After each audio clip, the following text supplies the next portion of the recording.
அந்தாண்ட இருக்கிறது சிகார் ஊர். ஆற்றை தாண்டினோம்னா ஆந்தக்குடி ஆத்தான் ரோடு. இந்த ரோட்டில் இருந்து தான் வந்தோம்னா அங்கிட்டு தான் அந்த வயல் எல்லாம் ஃபுல்லாகவுமே இருக்குது.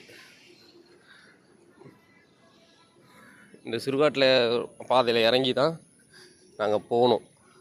இதோ அங்கே ஒரு தெரு இருந்தது, மரம்லாம் இருக்குது பார்த்தீங்களா, அங்கே தெரு ஒன்று இருந்தது.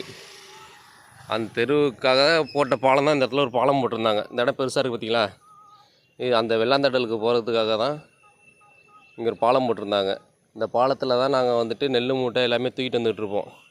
இப்போ இந்த வாய்க்கால் சுத்தம் பண்ணுற என்ன பண்ணுறாங்க, அப்போவே இந்த பாலத்தை இடிச்சிட்டாங்க வாய்க்கால் நோண்டுன்ட்டு. இதில் நாங்கள் இறங்கி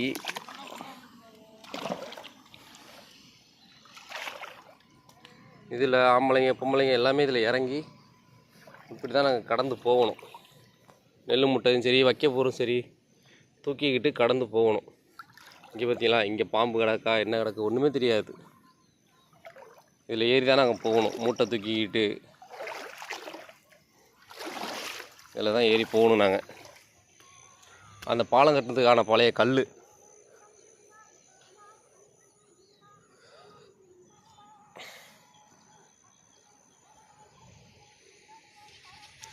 பழைய கல்லெல்லாம் அப்படியே தான் கிடக்கு. பாலம் கட்டினதுக்கான அலையலத்துக்கான கல்லெல்லாம் இங்கே தான் கிடக்கு.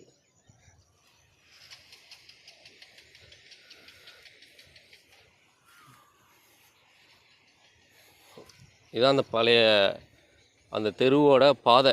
இந்த பாதையில் தான் போவாங்க வருவாங்க.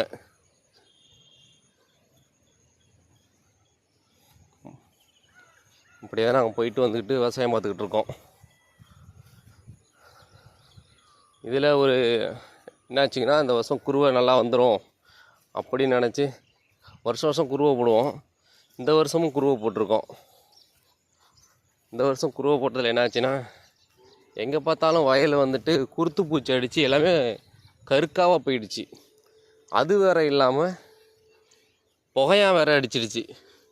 இந்த மருந்து வாங்கி அடிங்க நல்லாயிடும், அந்த மருந்து வாங்கி அடிங்க நல்லாயிடும். எந்த மருந்து எதுக்கு அடிக்குன்னு தெரியாமல் எல்லா மருந்து அடிக்க வேண்டியதாக இருக்குது. புகையாக அடிச்சிருக்குங்க, இந்த மருந்து அடிங்க. குருத்து பூச்சி அடிச்சிருக்கு, இந்த மருந்து அடிங்க. அடித்து என்ன பண்ணுறது, பாதி நெல் பாதி கருக்காக போயிடுச்சு. ஏதோ கையில் இருக்கிற கொஞ்சம் நகையை எடுத்து பேங்கில் அடமானம் வச்சு பணம் வாங்கிட்டு வந்து விவசாயம் நல்லா வந்துடும் அப்படின்னு நினச்சி தான் முதல் போட்டு பண்ணுறோம். விவசாயிகள் முன்னாடி எப்படி தற்கொலை பண்ணிக்கிட்டாங்களோ அதுமாரி தான் பண்ணிக்கணும் போல். இங்கே பாருங்கள், ஃபுல்லாக கற்காகி போச்சு. எதுனே தெரியல, எல்லாம் கற்கா. புகையை அடித்து ஒன்றுமே இல்லாமல் என்ன பண்ணுறதுனே தெரியல. எல்லாமே புகையை அடித்து போச்சு. நிரந்தரமாக அடிச்சிருக்கு அப்படியே புகையாக. இந்த வயல் ஃபுல்லாக புகையாக போயிட்டுங்களா. ஒரு 30 மூட்டை வரும்னு பார்த்தா அந்த இடத்துல ஒரு ஏக்கருக்கு 30 மூட்டை இல்லை 25 மூட்டை வரும்னு பார்த்தா 10 மூட்டை தான் வரும் போல். 100க்கு 10 மூட்டை வராது, 8 7 மூட்டை அப்படி தான் போல் இருக்குது. அடுத்த வயலில் என்ன ஆச்சுன்னா ஃபுல்லாக வெள்ளைக்கருக்கா. என்ன பண்ணுறதே தெரியல. எல்லா மருந்து அடித்தாச்சு, தண்ணி இல்லை இடையில. இவர் ஃபுல்லாக வெள்ளைக்கருக்கா.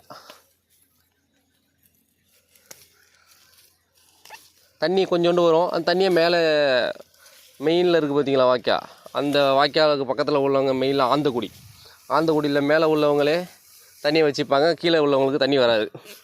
தண்ணி வராத போது என்ன பண்ணுவோம், இருக்கிற ஈரத்துக்கு கொஞ்சம் சப்போர்ட் பண்ணி பாய்க்கு எதிர் மேலே வந்துடும். பாய்க்கு எதிர் தண்ணி இல்லாத சப்போர்ட்டுக்கு எல்லாமே கருக்காக போயிடுது. எல்லாமே வெள்ளை கருக்கா.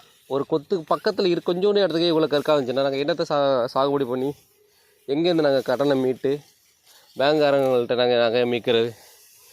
மறுபடியும் கடன் மேலே கடன் வாங்கி விவசாயம் பார்க்குறேன்ட்டு கடன் மேலே கடன் வாங்கி மருந்தை குடிச்சிட்டோ இல்லை தூக்கு மாட்டியோ சாக வேண்டியது தான்.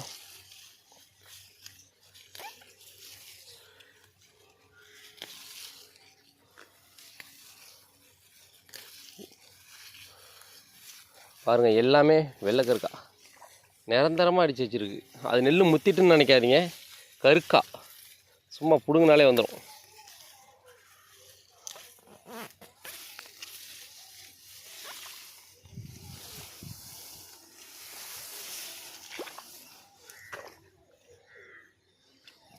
வெறும் ஃபுல்லாக புகையை அடிச்சிச்சு இந்த வயல்.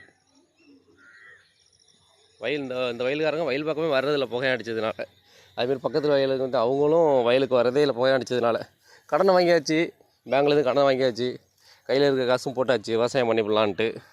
லாஸ்ட்டில் விவசாயமும் கை கொடுக்கல.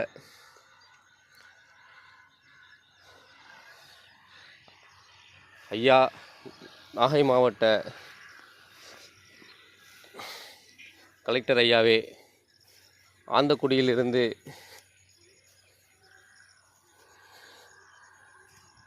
தெற்கு பக்கமாக அமைந்திருக்கும் வயல்களுக்கு தடுப்பணை இல்லை ஐயா.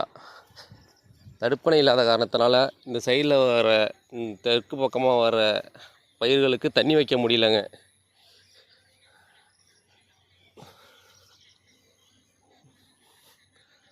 தாங்களின் பாதம் தணிந்து நாங்கள் எங்களுக்கு ஒரு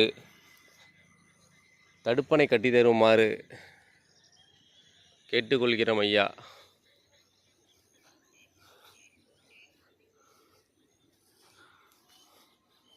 எல்லாமே வெள்ளக்கற்கா போயிட்டியா, நீங்கள் மனசு வச்சிங்கன்னா முடியும் ஐயாவே.